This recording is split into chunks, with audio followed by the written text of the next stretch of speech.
जय गुरु जी। संगत जी, गुरु साहिब जी के चरणों में कोटि कोटि प्रणाम। संगत जी कहते हैं, जीवन वही सुंदर है जो समझ के साथ जिया जाए, वरना हर सांस में किसी न किसी कर्म का हिसाब देना पड़ जाता है। संगत जी, आप सबने कभी मादा बिच्छू की कहानी सुनी है?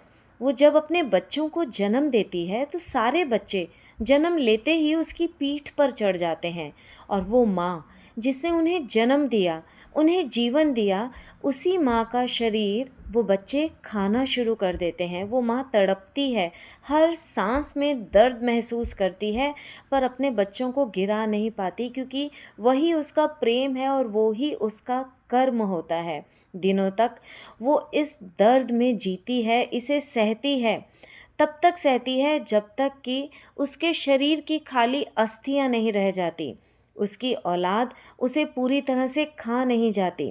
और जब माँ की सांस रुकती है, तब वो बच्चे नीचे उतरते हैं, मानो उसके कर्मों ने अब उसे मुक्त किया हो। संगत जी, ये सिर्फ एक कहानी नहीं है, ये जीवन का सबसे बड़ा सच है।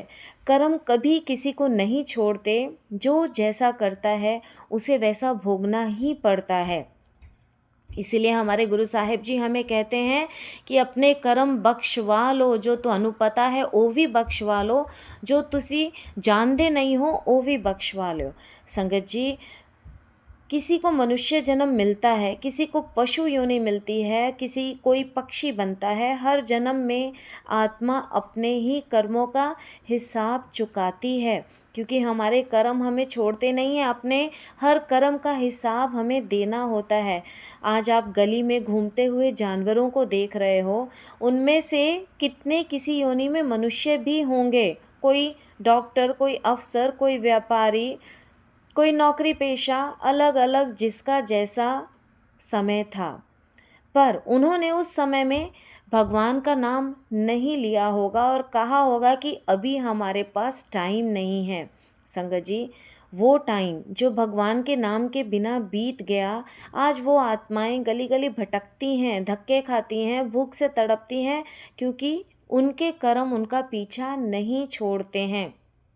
इसीलिए कहा जाता है कि जो मनुष्य जन्म है बड़ा दुर्लभ है, और ये जन्म हमें बार बार नहीं मिलता है। अगर हमें मनुष्य जन्म मिल गया है तो इस जीवन में हम अपने गुरु और अपने भगवान का धन्यवाद ज़रूर करें, क्योंकि अगर हम ऐसा नहीं कर पाए, हम उनका नाम ना जप पाए, तो फिर हमने अब नहीं किया तो फिर कब करेंगे?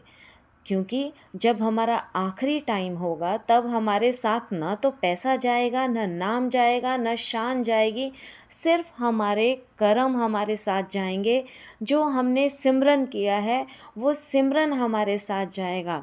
इसलिए समय रहते अगर भगवान ने हमें मनुष्य योनि दी है, हमें ये दुर्लभ देह भगवान ने दी है, तो हमें उसका उपयोग करना है, सदुपयोग करना है। जब समय मिले तब अपने भगवान को याद करो, अपने रब को याद करो, अपने गुरु महाराज को याद करो, महाराज का मंत्र जाप करो, जो भी पाठ आप करते हो वो पाठ करो। समय गवाओ मत, समय का सदुपयोग करो संगत जी, क्योंकि ये कर्म जो हैं ये हमारा पीछा कभी नहीं छोड़ते। और अगर आज हम अपने भगवान का नाम लेकर, अपने गुरु साहिब जी का नाम लेकर, उनका सिमरन कर कर अपने कर्म बख्शवा सकते हैं तो उन्हें बख्शवा लो। साहिब जी ने यही सिखाया है कि अपने कर्म बख्शवा लो। संगत जी, हर समय अपने रब को याद करो, अपना समय व्यर्थ ना गवाओ। जय गुरु जी, शुक्राना गुरु जी।